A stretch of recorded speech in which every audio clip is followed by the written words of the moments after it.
lewati setiap persoalan.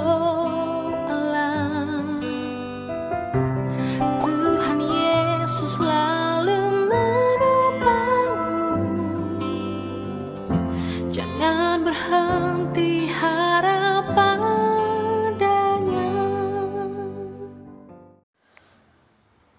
Shalom, saudara-saudaraku yang terkasih dalam Yesus Kristus Tuhan kita. Apa kabar? Berjumpa kembali bersama kami di channel Misi SPD Indonesia dalam program acara Obor Kehidupan Misi, di mana dalam acara ini kita diajak untuk merenungkan kembali iman kita melalui kisah-kisah kesaksian dari saudara kita, baik itu kisah kesuksesan, kebahagiaan, kesedihan, bahkan kepahitan yang pernah dialami saudara kita, agar melalui kesaksian iman mereka, iman kita juga semakin dikuatkan dan semakin bertumbuh. Kali ini, saudara kita ingin mengisahkan pengalaman imannya yang timbul tenggelam bersamaan dengan badai kehidupan yang menerpa keluarganya. Namun ternyata dia, Tuhan kita Yesus Kristus, selalu menanti dirinya untuk mau kembali ke pelukan Tuhan sendiri. Seperti yang tertulis dalam firman Tuhan, Lukas 15 ayat 4-6. Siapakah di antara kamu yang mempunyai 100 ekor domba, dan jikalau ia kehilangan seekor di antaranya, tidak meninggalkan yang 99 ekor di padang gurun, dan pergi mencari yang sesat itu sampai ia menemukannya. Dan kalau ia telah menemukannya, ia meletakkannya di atas baunya dengan gembira. Dan setibanya di rumah, ia memanggil sahabat-sahabatnya dan tetangga-tetangganya, serta berkata kepada mereka, "Bersukacitalah bersama-sama dengan aku, sebab dombaku yang hilang itu telah kutemukan." Saudara, yang dimaksud dengan domba di sini adalah orang-orang yang mengetahui bahwa dirinya, baik secara sadar maupun tidak, mereka sebenarnya sudah berjalan menjauh dari Allah karena sebab-sebab tertentu.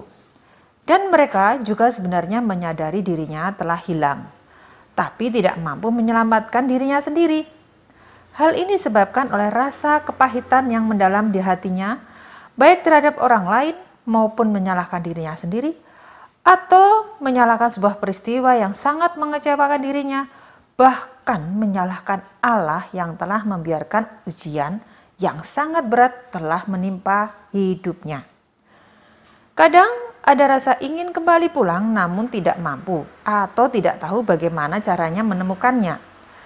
Karena bisa jadi rasa gengsi, rasa takut atau luka batin yang terus-menerus dibiarkan. Mereka adalah domba-domba yang sebenarnya memerlukan seorang gembala untuk datang dan menyelamatkan mereka serta menunjukkan kepada mereka jalan keselamatan. Kita adalah alat Tuhan untuk menemukan orang-orang yang membawa mereka ke pelukan Yesus kembali. Judul naskah kali ini, Dia tak lelah mencari dombanya yang hilang. Siang itu, udara cukup cerah ketika Bu Rahma memutuskan pergi ke Kota Batu, menemui seorang kenalannya untuk memenuhi undangan Bu Hartini, agar sudi membantu memasarkan rumahnya yang ditempatinya itu untuk dijual. Dengan berbekal sepeda motor bututnya, Bu Rahma yang memang dikenal memiliki pekerjaan serabutan di bisnisnya, ya juga sebagai tukang masak, guru les privat anak-anak sekolah dasar, serta bisnis-bisnis lain. Di samping itu juga Bu Rahma juga sangat aktif dalam kegiatan rohaninya, sehingga ia memiliki teman banyak. Perkenalan antara Bu Rahma dengan Bu Hartini memang belum begitu lama, mungkin baru beberapa bulan saja. Bertemu dalam kegiatan seminar bisnis. Saat itu dalam perbincangan yang cukup akrab, Bu Hartini yang sudah sepuh kira-kira di atas usia 60-an, setelah mengetahui Bu Rahma yang beriman Katolik, maka Bu Hartini diam-diam juga menceritakan ke Bu Rahma bahwa dirinya sebenarnya juga seorang Katolik, tapi dulu. Dan sekarang sudah tidak lagi. Beliau tidak banyak bercerita tentang alasan mengapa ia meninggalkan gereja. Begitu juga Bu Rahma sendiri juga tidak begitu menanggapi dengan serius, mengingat soal iman itu sudah ranah privasi masing-masing orang dan sangat sensitif. Bu Rahma yang tinggal di Pakis masuk Kabupaten Malang lumayan jauh untuk mengendarai sepeda motornya meluncur ke Kota Batu. Dan sesampainya di depan rumah Bu Hartini yang lumayan besar, cukup mewah, diparkirnya sepeda motor Bu Rahma dan segera menelpon Bu Hartini. Tak lama kemudian seorang pembantu yang cukup tua membukakan pintu pagar dan mempersilahkan masuk rumah untuk menunggu sebentar karena Bu Hartini masih mandi setelah berkebun di depan halaman rumahnya. Bu Rahma pun duduk di ruang tamu sambil mengamati sekitar rumah tersebut. Rumah itu ditata rapi dan tak terlihat sedikit pun hiasan rohani yang mencerminkan iman si pemilik rumah tersebut. Dan tak selang berapa lama Bu Hartini menemui Bu Rahma sambil membahas cangkir teh panas dan camilan. Mereka pun asik ngobrol ke sana kemari. Dan akhirnya sampai juga pada topik masalah penjualan rumah. Diajaklah Bu Rahma untuk melihat ruangan demi ruangan rumah yang begitu besar, bersih ditata dengan rapi. Ada 4 buah kamar dilengkapi dengan kamar mandi dalam.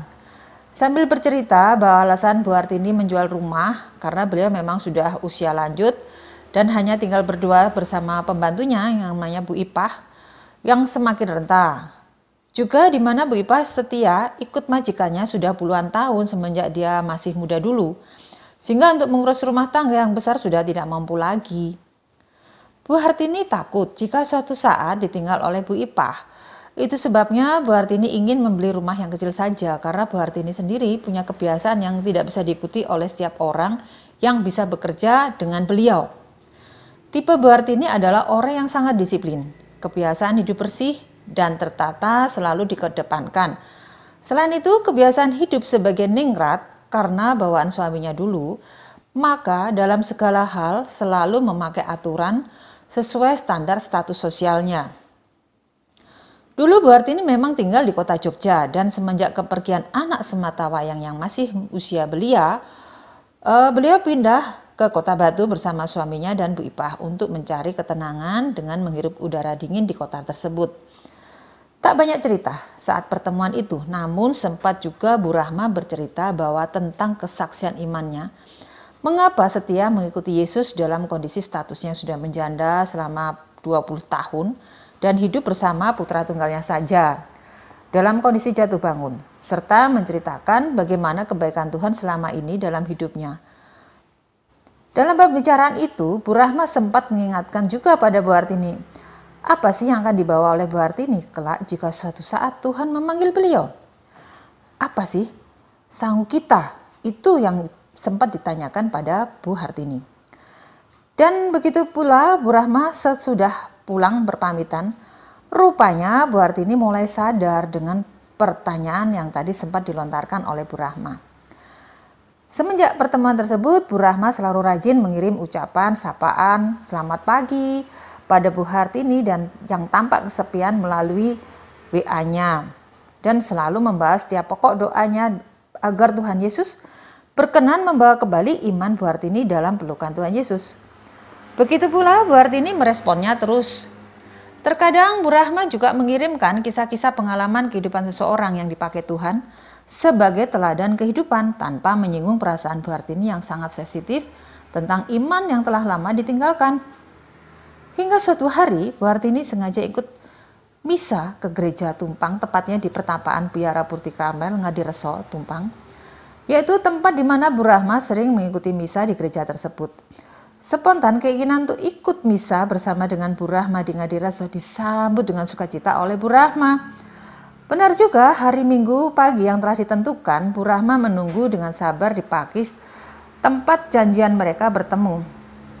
Tapi setelah ditunggu lama, ternyata Bu Hartini yang ditemani tetangganya yang juga seorang Katolik naik sepeda motor dari Kota Batu ke Tumpang berboncengan, ternyata mengalami pecah ban di jalan. Sungguh, iblis itu memang sengaja tidak menginginkan jiwa-jiwa untuk kembali ke pelukan Tuhan Yesus lagi. Namun Bu Rahma yakin dalam doanya agar Tuhan merebut kembali iman Bu Hartini yang sudah lama ditinggalkan, kira-kira hampir 25 tahun lamanya. Dan benar, walaupun terlambat sedikit, akhirnya Bu Hartini bersama temannya datang juga menghadiri misa di gereja pertama Ngadireso. Bu Rahma sangat bersyukur sekali dengan kehadiran Bu Hartini yang sudah puluhan tahun meninggalkan misa. Sepulang dari misa, Bu Rahma bersyukur sekali dan selalu manjatkan doa khusus buat Bu Hartini agar Tuhan kembali memegang erat dombanya yang pernah hilang. Tak berselang lama, Bu Rahma memberi sebuah brosur dari saudaranya untuk mengikuti acara retret Wanita Bijak yang diadakan di kota itu. Kebetulan saudaranya itu sengaja mau membiayai retret tersebut karena biaya memang dirasa cukup mahal buat Bu Rahma. Kesempatan itu tak disia-siakan Bu Rahma untuk menambah pengetahuan imannya sekaligus semakin dikuatkan dalam pelayanannya. Dan saudaranya juga berpesan agar mau menawarkan acara retret tersebut kepada teman-temannya Bu Rahma yang berminat. Sekilas Bu Rahma ingat dengan temannya Bu Hartini. Siapa tahu berminat karena dengan biaya yang cukup mahal tidak semua teman-temannya bersedia. Dan benar, setelah brosur tersebut dikirimkan hanya lewat WA saja, tak berselang lama di luar dugaan Bu Hartini merespon dengan serius mau ikut acara retret. Dan esoknya langsung datang menyerahkan sejumlah uang untuk biaya retret ke rumah Bu Rahma. Sekali lagi, Bu Rahma sangat bersyukur atas perubahan sikap Bu Hartini yang dengan sungguh-sungguh ingin kembali kepada iman Katolik yang telah lama ditinggalkan. Acara demi acara retret diikuti dengan serius dan ketika saat sharing kelompok Bu Rahma yang satu tim dengan beberapa rekan yang lain termasuk Bu Hartini saling menguatkan iman dalam iman, baru mengetahui alasan mengapa Bu Hartini meninggalkan gereja. Yaitu beliau mengalami kepahitan dalam hatinya saat putri semata wayangnya meninggal dunia mengalami kecelakaan. Waktu itu masih duduk di bangku SMA kelas 3. Di mana sebelumnya Bu Hartini sengaja mengikuti iman Katolik atas keinginan sendiri mendampingi putrinya yang saat itu masih duduk di bangku SD ingin dibaptis secara Katolik karena anak putrinya itu memang disekolahkan di sekolah Katolik. Sedangkan suaminya tetap memeluk iman yang lama yaitu berbeda dengan iman Bu Hartini. Dan semenjak saat itu Bu Hartini tidak bisa menerima kenyataan atas kepergian putrinya yang selama ini selalu dalam pelukannya. Semenjak itu Bu Hartini tidak lagi mau menghadiri misa minggu ataupun kegiatan doa lingkungannya. Orang lingkungan juga sudah berusaha meminta beliau untuk kembali tetapi tidak pernah diresponnya. Ada rasa protes dalam dirinya kepada Tuhan atas musibah yang dialami keluarganya. Dan untuk menghilangkan kenangan bersama putrinya itu, Bu Hartini sengaja pindah bersama pembantunya dan suaminya dari kota Jogja ke kota Batu. Bu Hartini juga sempat mengalami depresi bertahun-tahun jika mengingat kepergian putri tunggalnya. Beruntung suaminya sangat memahami istrinya dan selalu menghiburnya. Namun 14 tahun kemudian atas kepergian anaknya kembali Bu Hartini kehilangan suaminya lagi karena sakit yang sudah diderita cukup lama. Akhirnya tinggallah Bu Hartini bersama Bu Ipah pembantunya setia menemani di rumahnya yang saat ini ditinggali. Dalam acara retret tersebut sempat pula Bu Hartini mengaku dosa bersama hadirin yang lain. Setelah acara tersebut memang Bu Rahma melihat bahwa wajah Bu Hartini penuh dengan sukacita. Dan semakin rajin mengikuti misa di Ngadireso.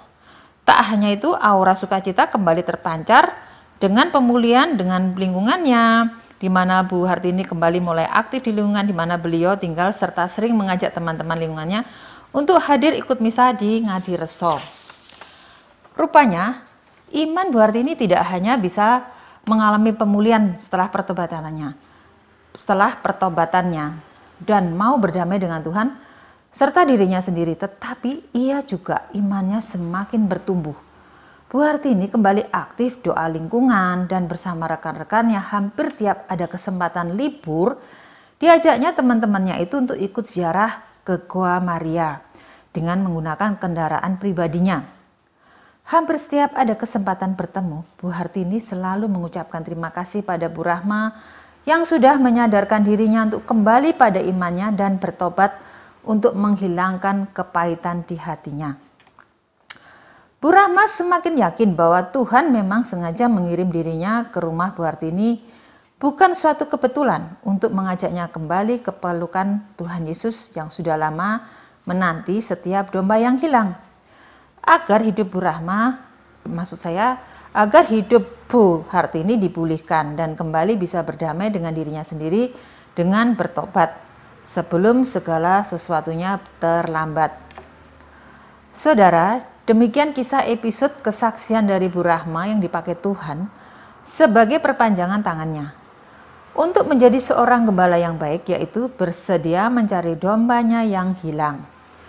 Banyak cara yang bisa kita pakai untuk membuat seseorang yang sudah lama meninggalkan imannya agar kembali lagi pada pelukan Tuhan, antara lain dengan setia menjadi seorang pendengar yang baik, memberi sharing kesaksian iman tentang betapa baiknya Tuhan yang sanggup memulihkan hidup seseorang, dan juga tak jemu-jemu agar kita selalu berdoa untuk mereka yang sudah lama menjauhkan diri dari imannya agar kembali bertobat.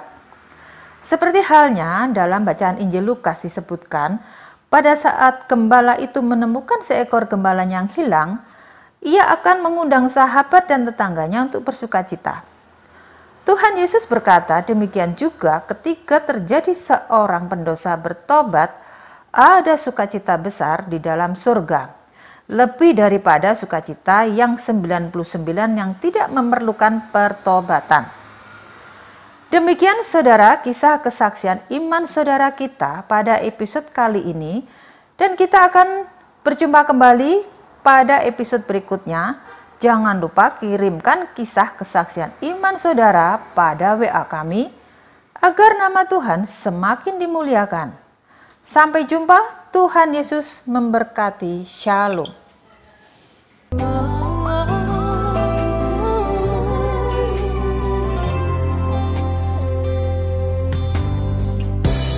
Kuatkanlah hatimu